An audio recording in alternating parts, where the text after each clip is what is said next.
In yesterday's video, I played a soundbite, because that's all I can do currently with my poor video editing skills, but that will change soon, people.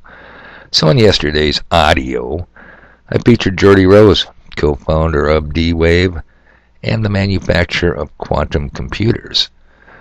It was his slide presentation from his July 2017 slideshow, wherein Geordie quoted Elon Musk and his caution and concern about artificial intelligence summoning the demons. And once summoned, the people in Geordie Rose's camp believe they can control them. But Elon asked, how did that work out in the past for others who stood in their pentagrams with their holy water and said, whatever shows up I can handle. How did that work out for Aleister Crowley, probably one of the most evil people who ever lived? He summoned the extra-dimensional he named Lamb. How did that work out for Jack Parsons, founder of NASA's Jet Propulsion Laboratory, who along with L. Ron Hubbard, founder of the Church of Scientology and author of the bestseller Dianetics, how did it work out for them and their Babylon Working Project? And what's that, you ask? Well, here, let me bring you to the source of all knowledge, Wikipedia. The Babylon Working was a series of magic ceremonies or rituals performed from January to March 1946 by author, pioneer, rocket fuel scientist, and occultist Jack Parsons and Scientology founder L. Ron Hubbard. This ritual was essentially designed to manifest an individual incarnation of the archetypal divine feminine called Babylon. The project was based on ideas of Aleister Crowley and his description of a similar project in his 1917 novel Moonchild. Hey, this was a sex fest, people. No kidding. You gotta have a lot of orgies and pokey poking to get these demons sometimes to show up and check out, hey, what are you guys doing over there? Okay. Now, you ready to go deep in this rabbit hole with me? Well then, hang on, people, because I'm just getting started on Saturday the 30th of October 2021. No kidding. My trusty railroad clock says it's 2:22 in the morning. What more proof do you guys need that I'm rolling out, getting stuff done when you're rolling over, probably nursing your Halloweeny hangover, huh? Yeah, I took a peek out the window a little shortly after midnight. Looks like he had a crowd over there at the bottom feeder pit. My. Alright, people, pieces of the puzzle. That's all I can give you, but that's all I have. That's all I've received out here on my windy wall. As the Apostle Paul said, we see through glass darkly. We can see the images, we can see movement in the shadows, but it's tough to make it out sometime. So, I have 3 short sound bites queued up for you this morning. And the first one from Amplex channel, and I'm going to bring that up for you right now. Check the volume. They should be self-explanatory. You have to understand, most of these people are not ready to be unplugged, and many of them are so inert, so hopelessly dependent on the system, that they will fight to protect it. What if all you ever knew was a lie? Well, what do we know at any point? This Matrix scene is absolutely spot on. This isn't real. What is real? How do you define real? If you're talking about what you can feel, what you can smell, taste, and see, then real is simply electrical signals interpreted by your brain. The senses are decoding systems, decoding information into a form that the brain can decode. So the senses are taking waveform information, vibrational information, they're turning into electrical information, and they are communicating it to the brain, which then decodes that into a sense of reality we call the world we live in. So the world that we think we're living in exists there. The brain is dark but sees light. How is that possible? How can my brain be totally dark and I see this light? Because that light, in its prime form, like everything else, is just an information source. And I'm decoding that information source in here into the visual reality of light, because that's what the information contains. Thus, that's what it manifests when I decode it. Okay, hey, that was a 7.5 minute video. Very interesting.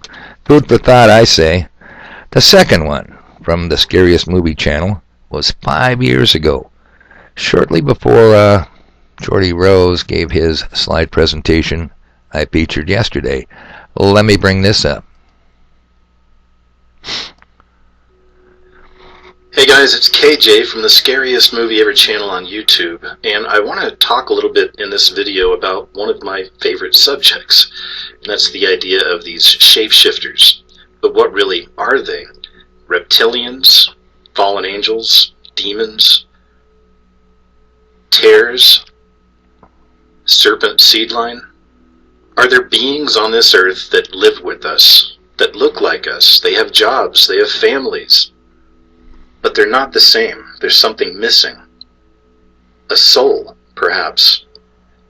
Are there empty vessels that live on this planet with us? Permanent hosts for demonic entities. Have these beings actually been created? Are they actually here with us? Are there creatures among us that can never be saved? Placed here on this earth to test the rest of us? Or is there something else going on? There's so many... Yeah, think about it, people. What the hell is really going on? And would we even know about it? Okay, and then the third video. It's yesterday's situation report from Mike Adams.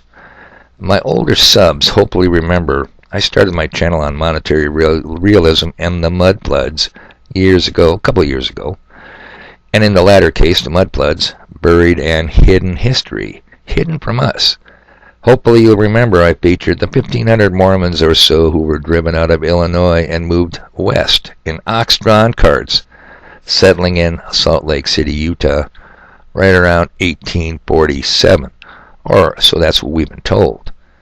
And while living in log cabins and huts with no more technology than hand tools, that is, no earth-moving equipment, no cranes, no sophisticated stone quarry equipment, built in 50 years a sprawled-out, fully laid-out, beautiful city, Salt Lake, with incredible and advanced architecture. Take a look at the tabernacle.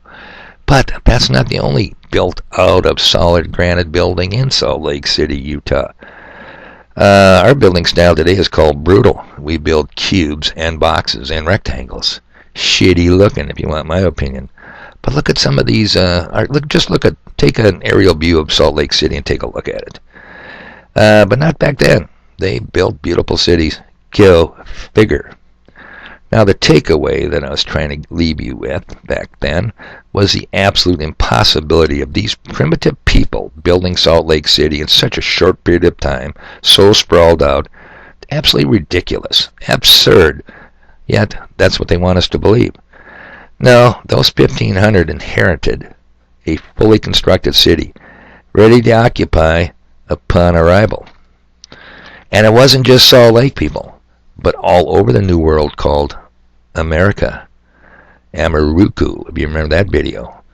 But what happened to the people who lived there before? The people who built that city with its massive structures. Again, not just Salt Lake City. We could easily look at pre-1906 earthquake San Francisco. So, from yesterday's situation update, Mike Adams, researcher and entrepreneur, is finally waking up. He is starting to question and ponder the unponderables. Here we go. Yesterday's update. Welcome to the situation update for Friday, October 29th, 2021. At least, allegedly, it is October 29th. And I say allegedly because I'm starting to get the sense that all of our known history, oh man, maybe it's too early for me to get into this, but do you ever feel like you're living in a Truman Show? What if you are? What if the history that we've been taught isn't real? Didn't really happen that way, or not even on the time scale that we've been taught? What if we're about to go into, it's being engineered by the globalists here, what if it's not a financial reset or a global reset even, but actually a history reset? Okay, better late than never. Welcome aboard to our train of thought. And how many wheels on a train of thought, people? Don't ask me. Okay, and to wrap this up, finally, news you can use. I'm going to bring this one up. You're not going to believe the name of this website. But, hey, guess what? I'm going to tell you what it is. This comes from Jake the Asshole. Seriously. The name of his YouTube channel. Jake the Asshole. I shit you not. Pay attention, people. They are coming for your... Well, let's just let Jake tell you. See that? They're coming after your kids, folks. Hide your children. They are coming after them. You have children? God, I hope you're not muzzling them up like in this photo.